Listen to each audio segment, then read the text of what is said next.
What's up, everybody? Oh, yeah. Welcome to the Tug of More. Dude, it's just, we're here talking about stuff. Me and Waldo talking about. Where's Waldo? Here I am, right here. Right? If you're just. I didn't think of that If one. you're just listening, you already know what Whitney's wearing. Yeah. Red and white stripes. Okay. It's a conversation between two friends. Oh, yeah, okay. You know we're friends because we can tease each other. That's true. Me more teasing her than her teasing me. That's true. Because if you tease me, I melt and get actually massively insecure. Yeah, when I was a kid, they always said, don't dish it out if you can't take it. And then disher. sometimes Truston's like, I'm going to dish it, but please, I don't want to take it, okay? I can't. I'm sorry. I know I look like a potato in this shirt. I could have said Mr. Potato Head. I didn't Julia think of it. Smacked her face and covered her mouth. Okay, Miss Potato Head. All right. All right. Who is Mr. Potato Head and Waldo? Waldo. We're just two friends. That's right. That are talking about where we are, but yet where we want to be. There's a fight, a tension, a struggle, and into that, and that's the Tug of More. It's Tug of More. Our context of life is, we're friends, but we're also pastors. That's right. We do ministry and life together. We've been friends almost 15 years, which is like a long... I feel like once you've been friends 15 years, then you're like... for real friends forever. For real. That's a lot. That's a lot of seasons friends of life. Friends forever. Yeah, if the Lord's the Lord of them, you know? If the Lord's the Lord of them. And so almost 15 years we've been doing so this I'm not life. on the worship team. Yeah, well, they don't let me on. I don't even do the singing here. I just say words instead of singing because I'm like, no, it'll be real bad. Everybody will leave. Everyone will turn off the... See, sad. Oh, it's okay. Just kidding. What are we talking about? Oh, we're two friends. Conversation, Tug of More. That's what we are. I'm glad we actually got the recording going today because I've been listening to how the Grammys went last night. To the Oscars. Oh, yeah. Same thing. I don't know. They're similar but different. The Oscars, it was actually fun because as people who put on a show every week, church is not a show, I know, but we put on a performance. It's not a performance, but it is an experience. Lights, camera, action. Every week we have a plan and we put forth the plan. It's fun to me to watch some things like that. I know people can be like, oh my gosh, you love Jesus, but you watch a show about celebrity. No, to me, it's just fun to watch the dynamics of how these people, they do a task, a job every day of their life. And then this is their moment where they come together and celebrate each other. And it was really funny. That's good. Yeah. I didn't watch it. No. I'm not opposed to watching it. Do you know what I watched last night? You told me, so I know. The season release, season 12, My 600-Pound Life is back. Dr. Now. The dichotomy between those two shows, like literally the most beautiful people in the world who like train and like John Cena was naked-ish. Whoa, okay. Well, who had a holier night? Me. Me. Talking about naked wrestlers. Hey, wait a minute. The screenshot you sent me of the TV that you were watching was a person in the shower with bleeped out. So actually, Rachel. we both watch naked people. I think mine was just a better presentation of a naked person. Please clip that. Please clip that. Yeah, we'll put here's the picture. Here's the picture that Rachel and I sent Whitney and Aaron. Here's the one I got to see. Oh, I'm just kidding. Oh my God. They were. So my 600-pound life. I can't believe it. We've watched them all. Me and Rachel watched them all. I relate a little bit. That's what you've told me, which gives me the empathy for then not. Because I could do it. I could just like you couldn't. If I went another direction. No, you can't. And I got like real sad. 600-pound life. 15 years I've known you. The problem is for you, I disagree because what happens is you get to this one moment and you're like, got to get my junk together. Can't do it. But those people are just missing that one piece. Right. So if I just didn't have that one part of my personality, which is a giant piece of personality, massive train wreck. Yeah. Well, I understand. So we watched that and then didn't even know that the Oscars were on. I was going to say Grammys again. It was fun because CMT Music Awards. I don't know what it is. The Barbie movie was out last year. Did that win everything? Is that why John Cena was in it? No. Because John Cena was in Barbie. Maybe that was why. I guess so. Yeah, But Ryan Gosling was like so Jimmy Kimmel, who I'm not a big fan of. Not only Jimmy Kimmel. Was the host. And so he's... Jimmy Fallon. That's what McKinley kept saying. Why didn't they let Jimmy Fallon? I don't like Seth Meyers either. Poor Seth. He isn't even a Jimmy. So it doesn't even... Yeah, but he's a scrub. You just don't like him.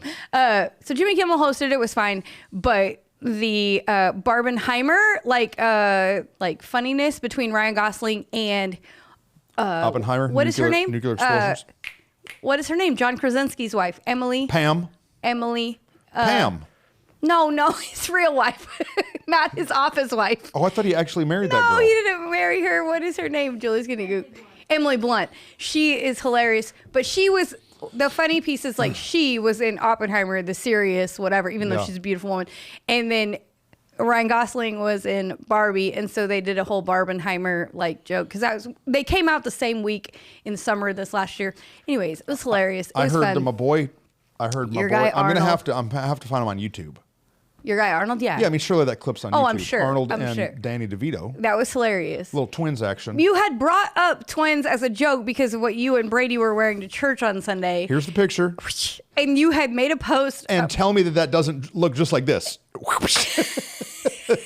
And so it was really funny because I have not thought about that movie in 100 years. And then that night they were out they said they were out because they were the nemesis's enemies, whatever, of Batman. Yeah. And then they did this great shtick, whatever, with Michael Keaton, and he like played the perfect Batman. He is one of the best. I think he might be the best Batman. I don't know. I mean, yeah, they're all they're all great for different reasons. But he's hilarious, and so that was super fun. The whole thing was, again.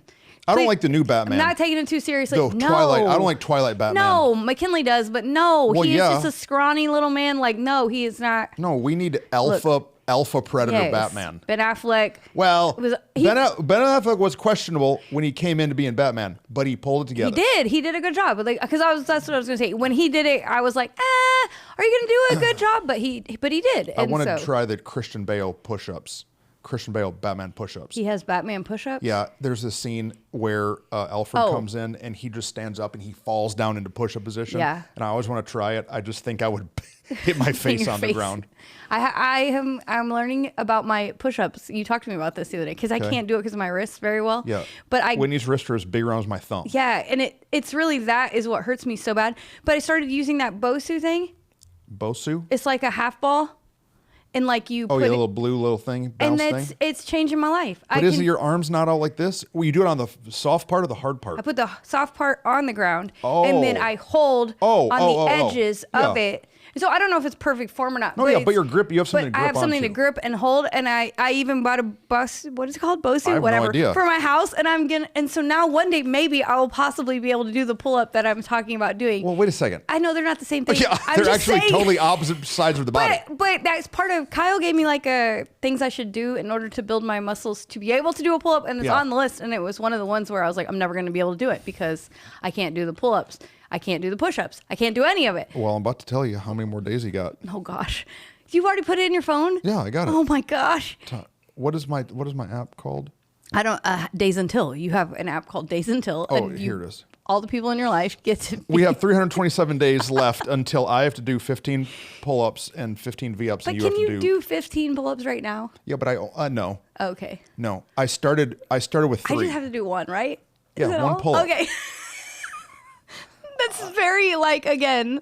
I have a question. What?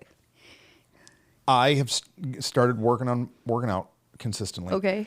And so I'm also trying to post more about my life. Yes. And so how do you think I'm doing?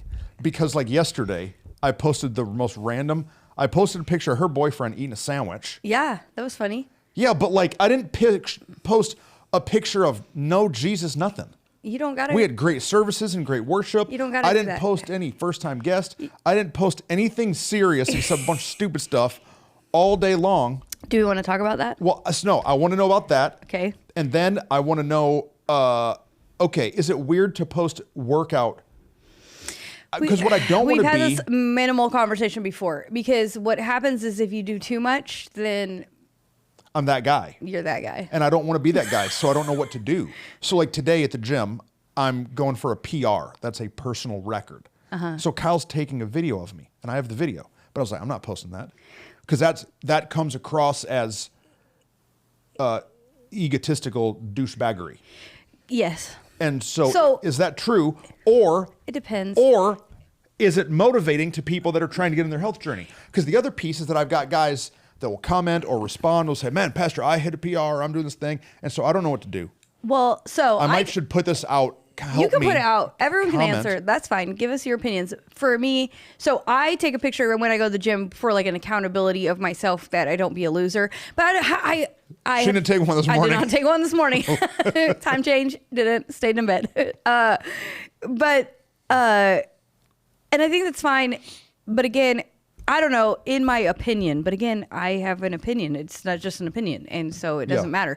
But like, if you're doing a PR, to me, it's better to be the like, beat my PR today. I'm super pumped, blah, blah, blah, blah. That is, I think, acceptable. It's when, I don't know, there's just something about the workout video that to me personally is like, I'm not a fan of, because it's just a weird flex.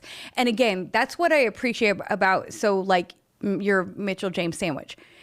I would prefer to just see your behind the scenes than your highlight reel. And so I love that you post that and you don't necessarily post, I preached an amazing word of God today. Now, I always share, if people post me, I always share what they post because I feel like I want to say thank you for their like love and encouragement. But I always feel weird being like, I preached a great word today. Or, man, the word of God, I don't know. And that's what the PR video feels like. That is not necessarily true. I am proud of you. I think you're doing an awesome job. No, I didn't. I posted a workout video the other day of me doing a rear delt pull because it's literally only 15 pounds. It's like the most lightest weight that you could do, and it's not flexy at all. And so I just don't know. I don't know. But then you post like running with Kyle and and like I'm out of breath and I can't keep doing these sit-ups. Because you're saying this is not easy, but I'm choosing to do it. So I'm saying I'm only allowed to post the. No, you're allowed to post whatever you want. I look like a mess. I'm dying, not the winning, and so I don't know what to do with it because it feels douchebaggery. If it feels douchebaggery to you, then you shouldn't do it because it feels it. But if you want to, then do it. If you're proud of yourself and you want to say, "Hey, I did this today. Oh my gosh, I'm so excited." I think the other part is just context. So in it, if you're going to post a video, you can say, posting this highlight reel. What you don't see is the days how much Nutella I ate last night. Yeah, or whatever. Like, because I think it's just the context of it is the part I don't like. It's when people only post highlight reels. I know a few people specifically that like will not post anything that is at all negative and then like retake it. I mean, I retake myself like 9 times, let's be clear. But then I will also post like something goofy or silly because I just want to be real. I don't know the right word for what I'm saying. So that's what I think for you is like, just give context to it. Don't only, but you don't. You also post the ridiculous things, so it's fine. Because I'm like, that's what I appreciate. Mitchell James and his $10 sandwich that is frozen. You're going to be goofy and fun. It's still in the fridge right now, Mitch. Julia took it out. Julia's like, I cannot handle it. It looked disgusting. Did you? Oh, he bought it for Julia, but then ate it himself. That's what I do to Rachel at Valentine's Day. I buy Rachel some chocolate. And then eat it yourself. Yay. I love it. I don't think it's douchebaggery. Okay, I just wanted to check in. I want to make sure that I'm being in balance. You know that if it is, I will tell you. If it ever goes off the other direction, tell me to calm down. Yeah, that's all. Because we're going to make a video whenever I do my hopefully one and you definitely do your 15. Yeah. I know you will get to the 15. Well, that's because Will I get to the one? We don't know. This is still out for debate. Because your goal has been forced on you a little. Correct. Maybe not even by me. Just by, I mentioned it to a few people that I've never done one. And that is like a shocking... Like, because everybody in the presidential challenge. Yeah, but when we were kids, the presidential challenge thing, did you do that at your school? And you would get I grew up in Flint, Michigan. Well, I don't know. They would do these things. You would get a badges. And I remember a lot of girls can't do pull-ups. So then all you had to do was like the hang. And you could just hold and hang. They would hold. They would put the stand on the chair. You would hold. They would move the chair, and I would just fall down every time. And I think it like became a thing mentally in me that like I can't do this, and so I would not try. The church I grew up at. What is that? The church I grew up at had a big lake in the front, and so my youth pastor got the idea to put a zip line across the lake. Yeah. And so he built like a platform up this pole. Mm-hmm. And it was nice, and you would get on the zip line and run. And now this is like in the 90s. Yeah. So there's no safety like regulations. Right. There's just some dudes put a telephone pole in the ground with Yeah. a wire across. And so you would hold on to this thing and then you'd zip out and you'd let go and fall in the lake. There was this girl in our youth group that wanted to do it. And she ran off the platform and she didn't have no grip strength. Oh, no. And she just fell straight down and hit the ground and then rolled in the water and she was crying. And dude, I was laughing so hard. I did that. And all I could see is Whitney. No, I always could hold on still. I just couldn't hold it up. So Yeah. I never fell off. Don't worry. Oh, but okay. So yeah, I you just couldn't stay up there. immediately like went whoop, like that. Stretched out and fell down. I remember at camp this last year, they had the zip line and I did it. But that is Okay. literally what I was most terrified of. You were like, was squeeze, am squeeze, I going to squeeze, be able to squeeze. hold on? Oh my God, hold on. Oh my God. Oh my. And so like, I don't even know if I had fun because the whole time all I was thinking is don't let go, don't let go. But I didn't. I did good. So, what were we talking about? Well, okay. So we just this last week completed a series at More Church called More Equals Less. Yeah. And so it was a 4-week teaching on this idea that sometimes more isn't the answer. Right. And I think for us as the tug team, like it's a huge part of our conversation because all we talk about is tugging into more. All we talk about is reaching for more. And at our church, More Church, all we talk about is how God has more for us. And so it was such an important piece of the conversation and something that really I think you and I have started to in this space unpack the most was learning that more is not always more. Sometimes more is less. Yeah. Sometimes more is dangerous. The pursuit of more is actually unhealthy in every moment, every season. Well, most of our There's a season where trees drop leaves. Right. You don't just keep growing leaves, more and more leaves. The tree would fall down. No, in life, like understanding that like our strengths also have this like double-edged sword of our weakness. And if we don't understand that weakness and allow ourselves to like really unpack it, then we might just hurt ourselves and hurt people around us. So what I want to do, if we can, is it was only going to be a 2-week and then a 3-week. You kept calling it a mini-series and I kept being like, I don't think so. I don't think so. Well, it's because I'm so excited about what we're preaching next. Yeah, you're always so excited about what we're preaching next. Is I wanted to hurry up and get to the next one. Then it became 4 weeks. And so let's do this. Okay. I preached 3, you preached 1. Yeah. And so I know that we both have a lot that we would probably have said if that was our topic to communicate let's talk about it. So let's just talk through it. So week 1, we talked about the idea that the Bible says it is better to have one handful with tranquility, peace, than 2 handfuls with toil. Yeah. And so that was kind of the key scripture of the day, even though I didn't read it to the very end of the message with an illustration. But yeah, that's what we talked about first. Yeah, you talked about the idea that like in life, we think the more we can hold is better. But the truth is when we only have one handful, we free ourselves up to be able to do all the more that God has for us. But we think the more is more. But we don't understand that actually the better more is to have less in our hand. And I think that it was just such a great perspective because I've been there in lots of seasons of my life where I'm like trying to grasp and hold on. But what I end up doing is spending all of my energy trying to hold these things. And I miss out on all the things that God's really wanting in my life. And man, I think it hit home with so many people. And what is something that you didn't have time for that you wish you would have said? My son Titus loves Legos. Yeah. And monster trucks and Hot Wheels and dinosaurs and books and science. And so all of these other things. And so what happens is his bedroom can turn into chaos. And so I remember last Christmas and his birthday is after, his bedroom being such a overwhelming situation. It was not, he was unable to clean it. Right. And so this year, Rachel and I, we did like a major clean out of our whole house. I think we've talked about it at some point on here. Yeah. And we spent a lot of time in Titus's room. Yeah. And like there were tears shed about stuff that had to, buddy, you don't play with this. This is broke. This is a dollar store toy. You got this for your birthday. Like you don't use this anymore. And so we cleansed the system and got rid of all this stuff. And then after Christmas and his birthday this year, he still has a floor in his bedroom.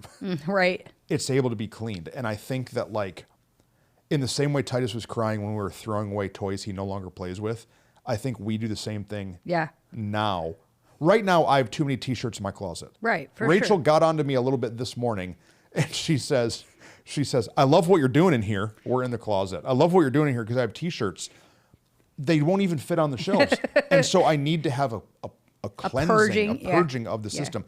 And I think that in life, it's so easy to have two handfuls. We have too much somewhere that it brings chaos. Yeah. And it would be better to have a lighter load. Well, when you have so much, it's hard to even count what you have. Yes. And then the pursuit of having so much just becomes the only thing. The only thing you're focused on, the only thing you see, and you don't even see what you do have. And I think that's a great analogy. Toys, clothes, whatever. But how often do we do that in our life? In the like things that we are acquiring, the goals that we've set for ourselves, and that becomes the only thing. And life is full of so much more than that. And I think that's the piece in being someone that's really pursuing more, is so often we miss the goodness around us. You were using it in the analogy of the kingdom of God and in like what God has for you, but it's really even in as practical as in our day-to-day, in our business, in our life, in our family. Like if we're not focused on, if we have so much, we don't even have time to spend time with our family. We don't even have time and energy to see the good that's in our life. I think that for me, that hit home in so many areas, just realizing many seasons of my life when I was chasing after. I remember working in cosmetics. The better you did, the more hours you received. And so therefore, all I was ever doing was chasing more hours, more opportunities, more that I never even enjoyed the opportunities that were in front of me. I just was chasing after more of them. And I look back and think how many times I missed out on being present in the moment I was in. It's really true. Because I was chasing just to get more of it. And it was a great conversation that I could feel the whole room convicted by. But then the struggle is, but that means then I have to let something go. Yeah. That means then I have to lay something down. And like what you're saying for Titus, it's easy for us as parents to look at our kids and go, I know you're crying right now, but you don't need all this. It's for your better. It's for your better. It's for your good. And then after, when we got his room clean and everything where it goes, he was so happy. Yeah. And he felt like, I love my room. Yeah. And now he's in there playing and reading and doing stuff. Whereas before it was kind of this burden because he's always getting harped on, buddy, go clean your room. It looks like a wreck. Go clean your bedroom. Now it's actually manageable. Manageable, yeah. If I was going to do another week, it's kind of connected to week one, but throughout it. And it would be that we need to rewrite the wins. I'd have to really wordsmith a little bit, but we have to rewrite the wins that we're going after. Because I think that what we do is we say that we want this thing, and then we say we want that thing for just so many years in a row. And sometimes we still have our eyes on a target that no longer is important. Yeah. So like for me, for so many years, all I did was want a big lifted truck. It's all I wanted. Right. And like, this is what I want, this is what I'm going to go for, and this is what I'm going to have, and I'm going to push, and I'm going to charge, and I'm going to make the thing happen. And then like, if you don't ever just slow down and like slow down and be willing to have one handful, then you realize like, wait, is that really what I want anymore? That's what I wanted in one season. Is that what I still want in another season? And I think that what happens is people, they said for so long, I want a ranch. I want a boat. I want a race car, that they never really like review, is that still what I want? Right. Because I did want it. But now, if I really think about like, if somebody handed me $50,000, is that what I would do with it? No. But that's what I'm still doing. Right. That's what I'm still going. I've got a friend now who quit coming to church because he's building a ranch house. Yeah. And in the effort of building his ranch house, he's missing so much life for this thing that's causing him all the stress and all this anxiety. Yeah. And I'm like, bro, is that even the thing? Is that even what you want? Or did you just say you wanted that for so long and now you don't know what else to say? Right. Well, it leads us into the second week. And I think that for so many of us, the reason we're unwilling to even evaluate that is because we've been saying it for so long, and we're really focused on the audience that we've said it to. Yeah. And that the second week you talked about the audience of one, and how in our life we have different audiences that we speak to and that we receive our critique or our applause or whatever from. We talked a little bit about that last week in the last podcast, but I think that that is the reason why holding on to two handfuls is becomes so important to us. Yeah. Is because what will the audience say? What will the audience think? I have to please everybody, and I got to hold all this stuff to please them. You know, yesterday, Right. this is, I know not whatever, but it doesn't matter. Yeah, it doesn't matter. Yesterday, you said some vision-y things about the church. And what I was most proud of you for was that some of it was different than you would have said 5 years ago. Yeah. And I was proud of you for the fact that you weren't concerned or even insecure or whatever about, well, this is different than maybe what I said. What will people think about that? But instead of understanding that when God takes us from one place to the next, he can then reveal more of what he has. And so what we thought in one season maybe would be what it was has now more clear definition of what that looks like and what that means. And your willingness to say it, we didn't even have to have a conversation about it, but it was because, no, I know what the audience, I know the one person who I'm listening for. But so often, even if we don't want the boat anymore, I've told 7 Yes. people I'm going to get the boat. Yes. And so if I stop pursuing the boat, then what will they think about the fact that I stopped getting a boat? And Yeah. they're all going to say, well, he never got the boat that he said he wanted. Instead of being willing to be like, I don't freaking care anymore because it doesn't matter. I don't want the boat anymore. I realize now in my life that the boat is not really what I need. That is not where my pursuit is. What Yeah. is not, whatever. And the audience, I think, plays a huge part in why we're so unwilling to put that second handful down. Because one, it's painful in the moment for ourselves. It was painful for Titus to, you know, Yes. lay it down. But as grown adults, we care too much about the 3 friends that are going to come over and go, where's that favorite dinosaur that you love so much? Right. And like, it sounds so silly as a kid, but Yeah. as adults, we do it. And I think that that's the second layer of it is like, I have to lay this down. And then I have to be okay with out loud admitting I was wrong in ever needing that in the first place.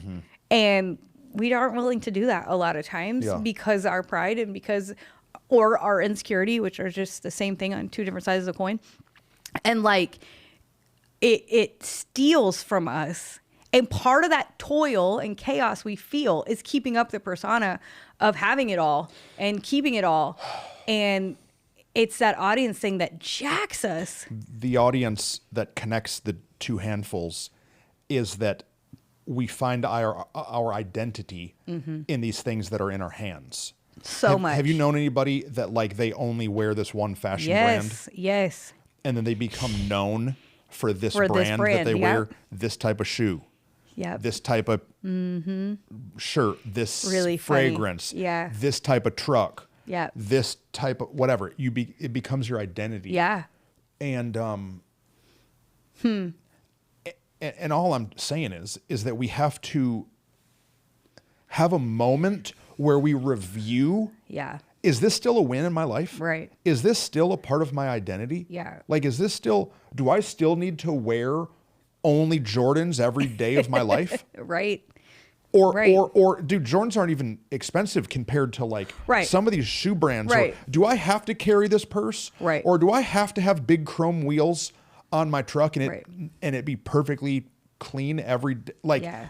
No, we just have to review some of these it's wins. so deep. I mean, it goes, you know, again, you talked about it in the audience. It's not even always keeping up with the Joneses or keeping up with our friends, but it's like, oh, my parents wanted for me to be Yes. this person. Yeah. Oh, my parents sacrificed so much so that I could, whatever the tug into more is.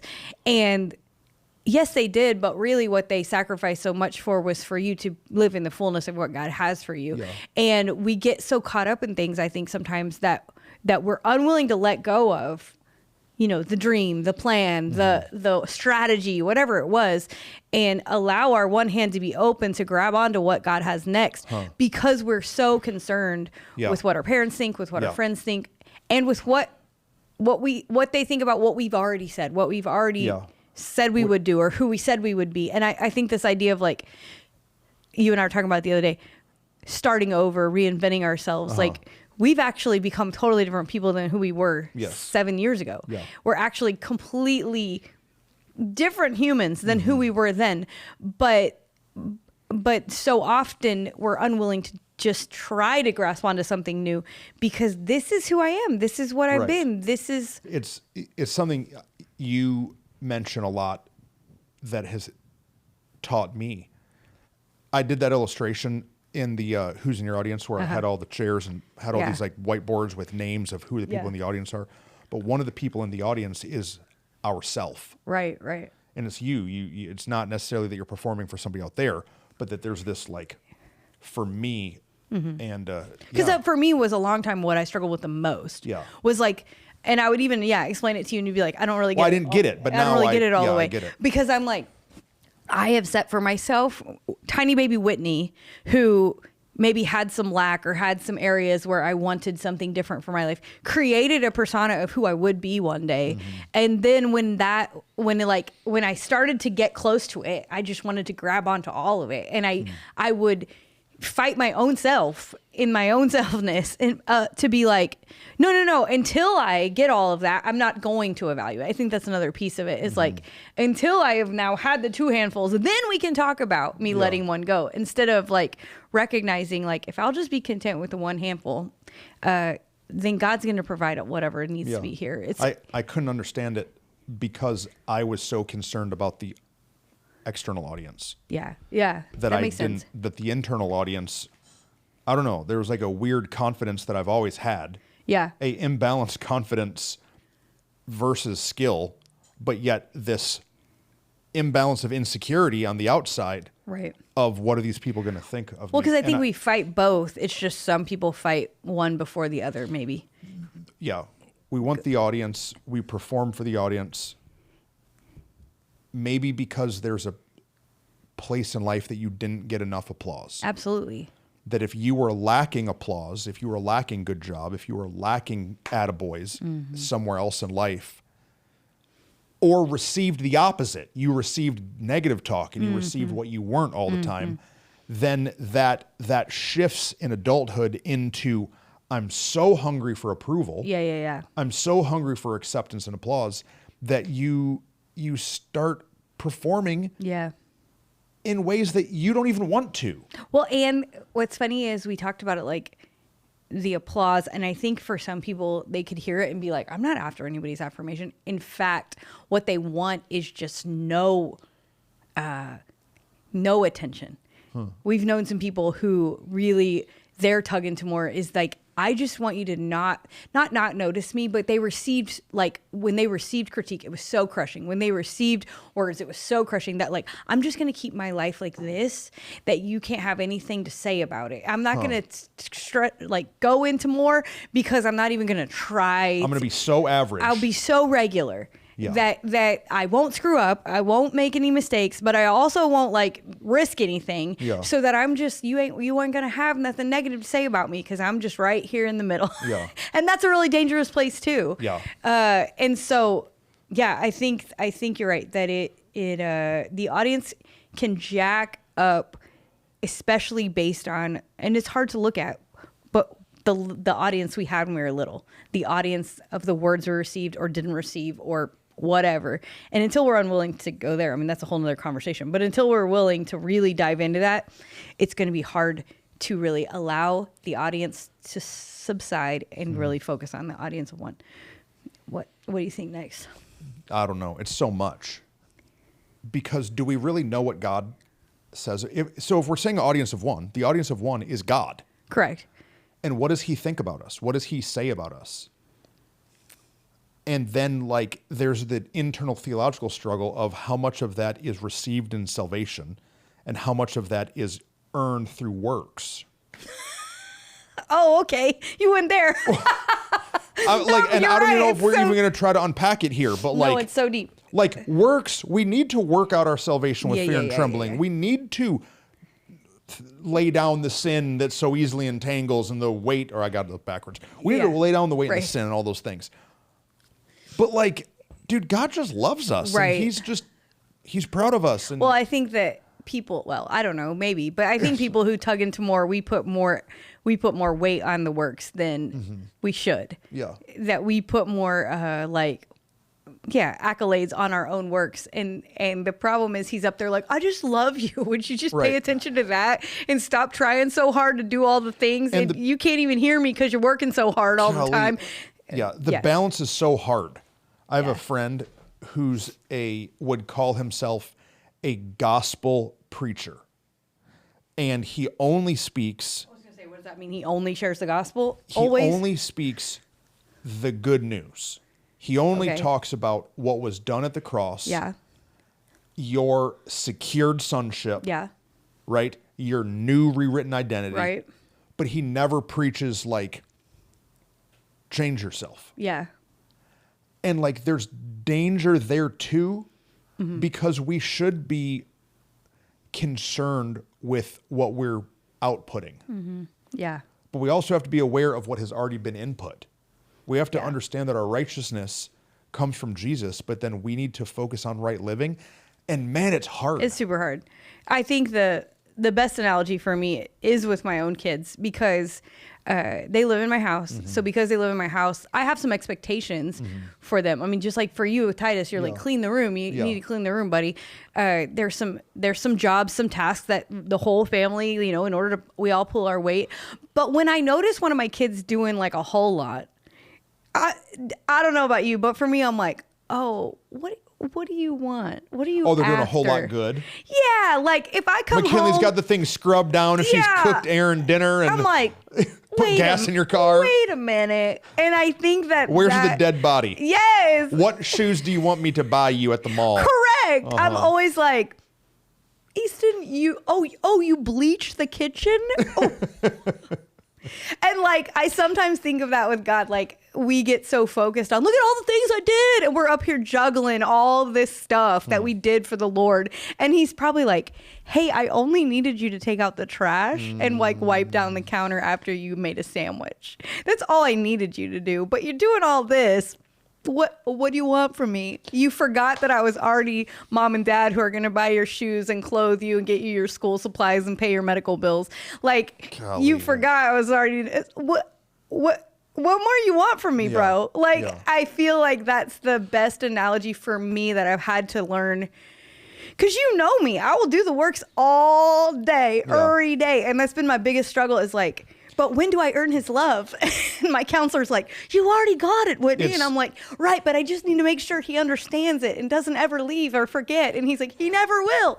And I just screwed it up, but I have to go, oh, wait, okay. It's the only analogy I can get that at least makes my brain. He loves me. Yeah.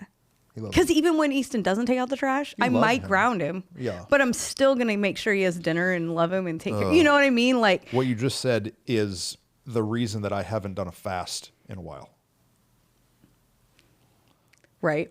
We, right now, in real time, are in a situation where I should be doing a fast and sackcloth and ashes. Yeah, you should.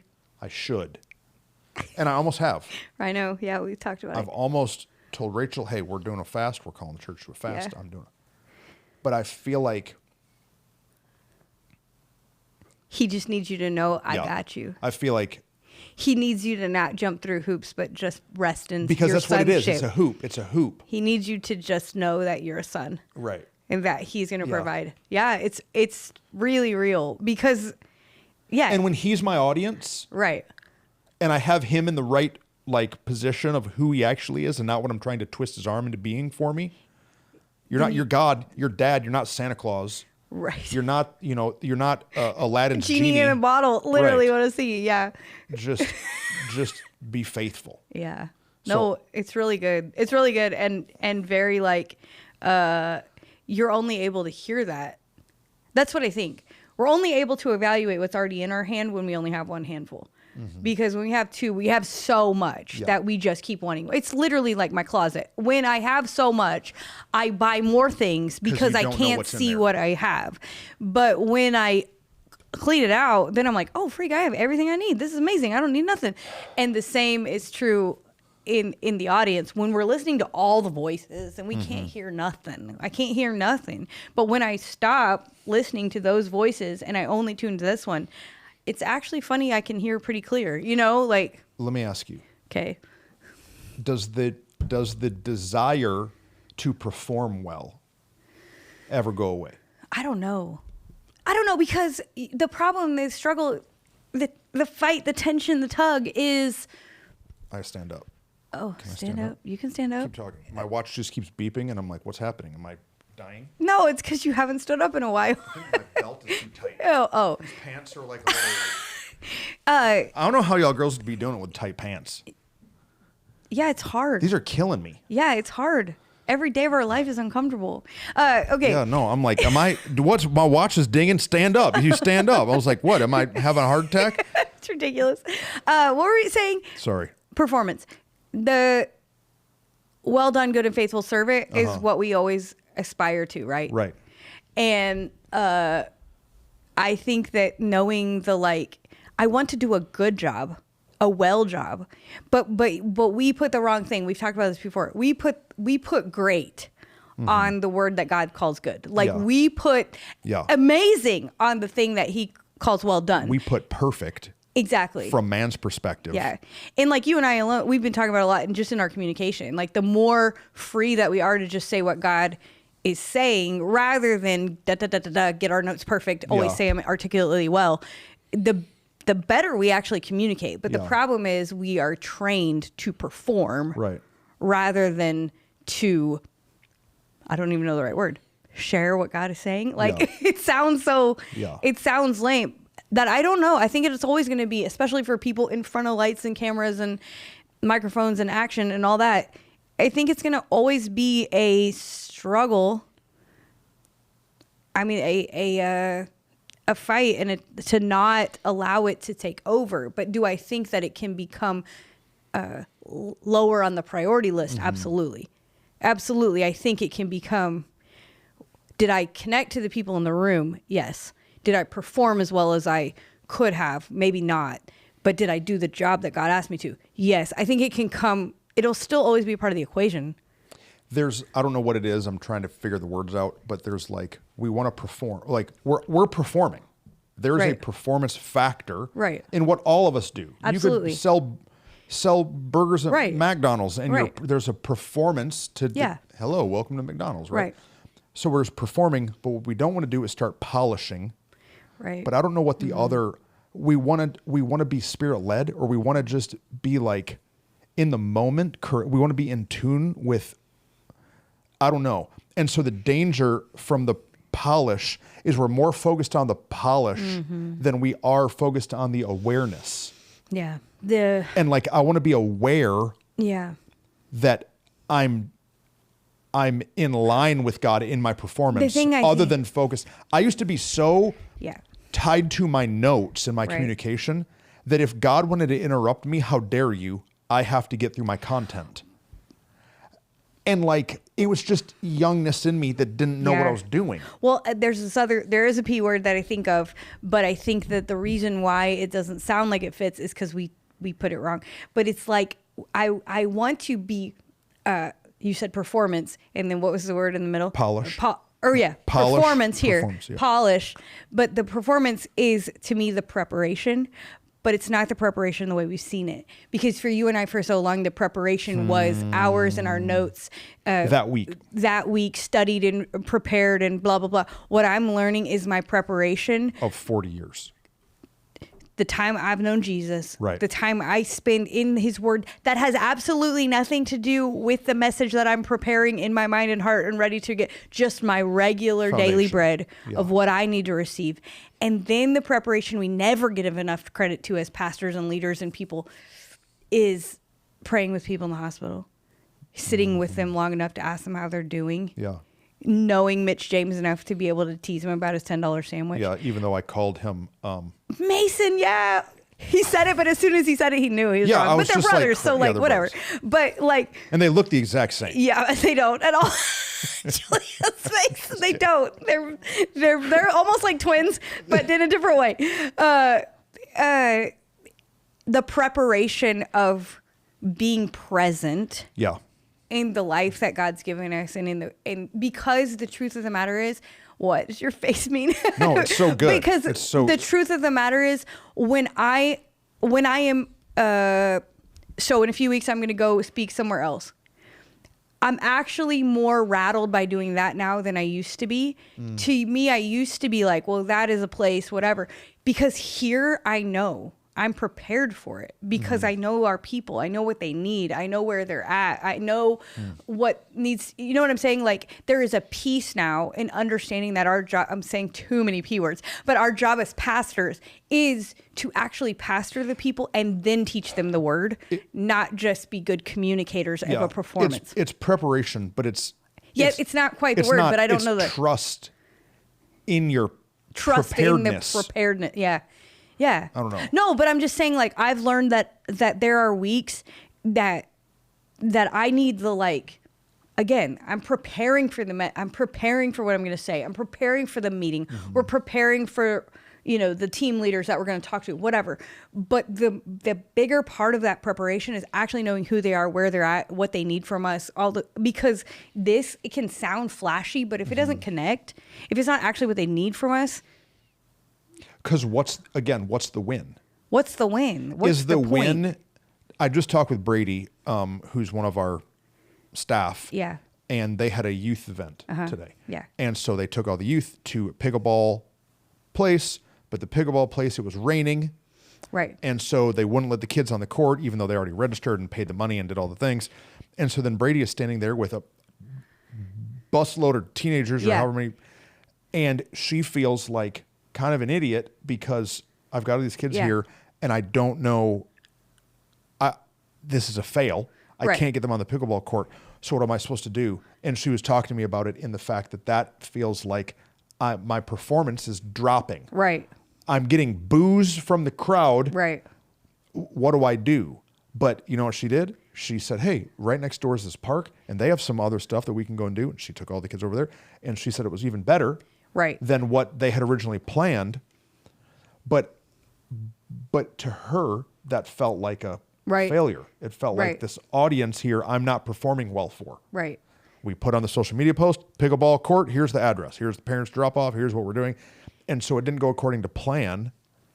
So I screwed up.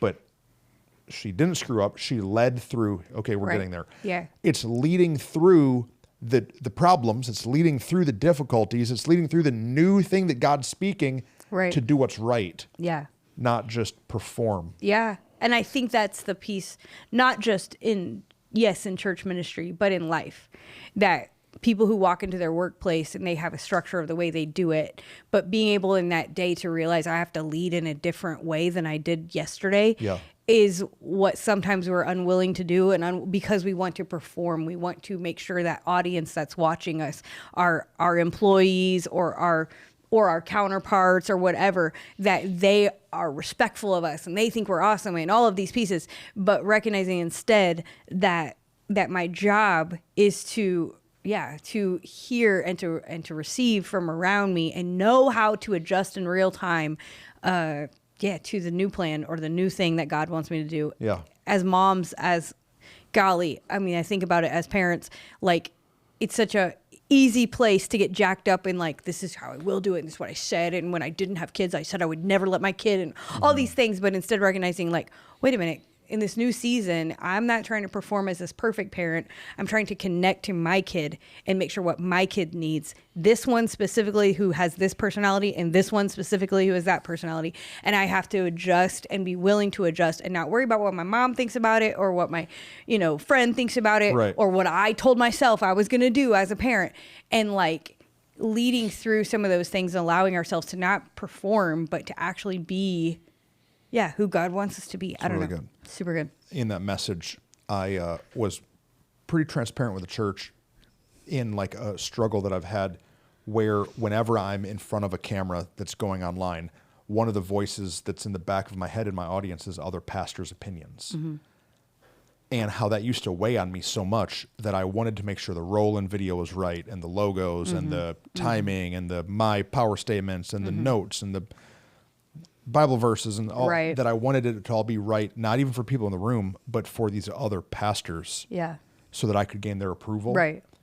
And man, that's been a hard one to shake. Mm-hmm. But I think that I still feel it in moments. Like I'll be doing something or saying something, and like a name will come into my mind. Like, oh, I wonder what they would think about this. Positive or negative? Or both? Both. I just wonder. Will they think I'm cool, Yeah. or will they think this is dorky? Okay. I just wondered. Yeah. And but now those voices are getting very dim. Yeah. Very. But they faint. used to just shout in my ear. They used to Yeah. shout. And I would be nervous to get up and preach, not even for the people in the room, Right. for the people that are going to potentially maybe watch it. But that's the funny part about. And I think we all do that. Yeah. It's just that as pastors, we have a very great illustrative Yeah. example of that in this literal performance. In a that we very do. daily, weekly context. It'd be like if I was a comedian. If I was a Right. comedian, I would be concerned with what all these other comedians think and what the club promoters and the venue people think.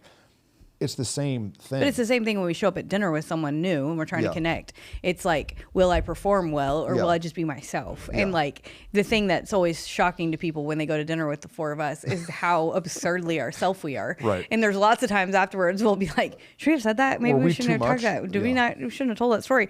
But we were just willing to be ourselves. And I think, yeah, you know what's funny is, this is not at whatever, but as you've learned to like diminish those voices, what's funny is the performance was the thing, right? That you were wanting the voices to.